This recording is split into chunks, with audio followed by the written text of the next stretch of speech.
tu bantuk in Christmas ni chan tiang chan tha chan song loi akan pe tu pathian amin ka thang chat tu jing chani ka sak ding mi la chu Christmas a te mi selai hi la hi ram tang e mi kan u kan naw na cha a Reverend Cheu Big ni aphwa mi la se kan za pi teng kan thil lung te hangai ti ding in kan som na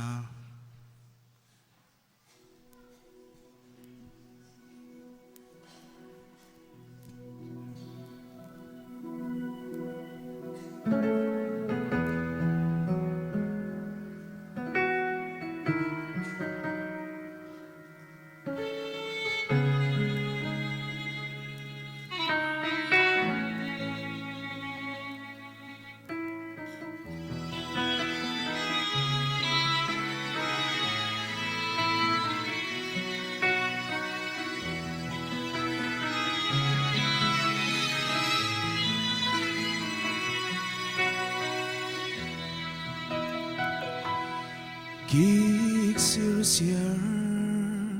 zil tinem sin Come to Kri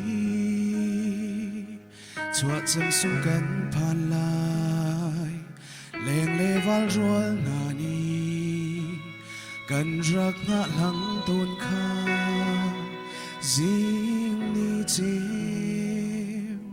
Hung chuat sina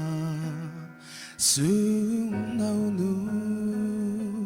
mệt vai tục ai e lung kil in lam ruang mang ding nu xin khá dâm mu thốt chua sina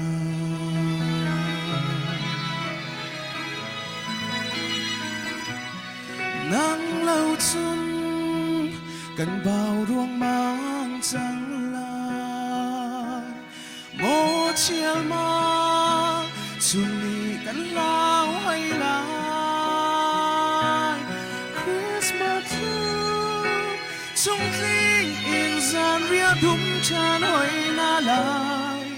nắng tê lâu chung vil nga mo Christmas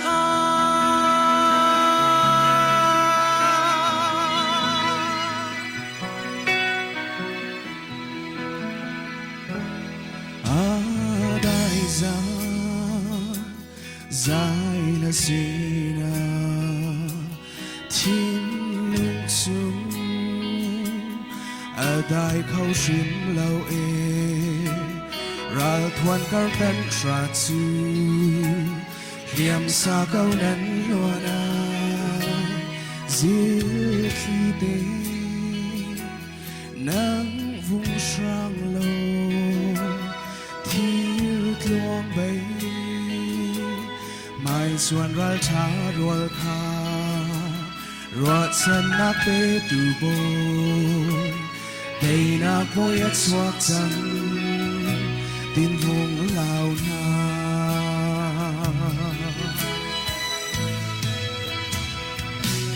vẫn chăm ai tin lung te lạ lô em har ai tin lung chu lạ lô rót chân na bê quyên in ni hin cân cha chuak chẳng tay na bất thian lần si lung se Christmas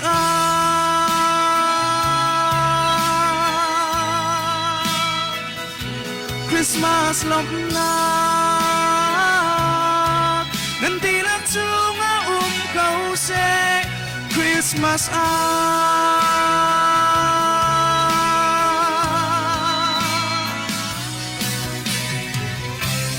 vô lấy ya đây nạc lên kau se van đi ni dài na anh sa gần râm ma đây nạc lên trăng se gần mi phun luat na cha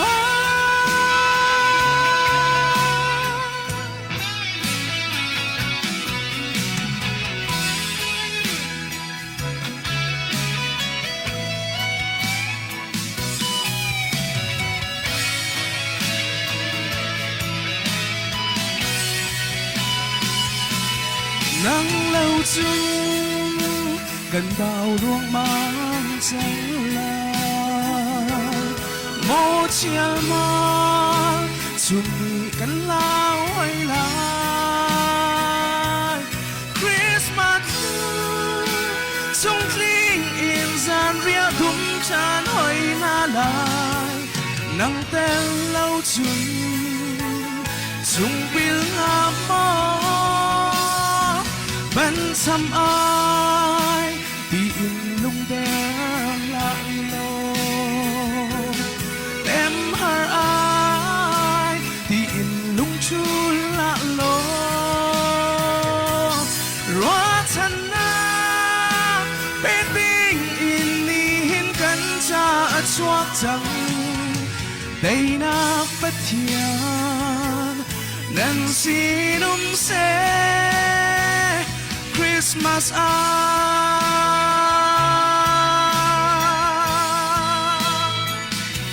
Christmas lop na nanti la chung câu sẽ Christmas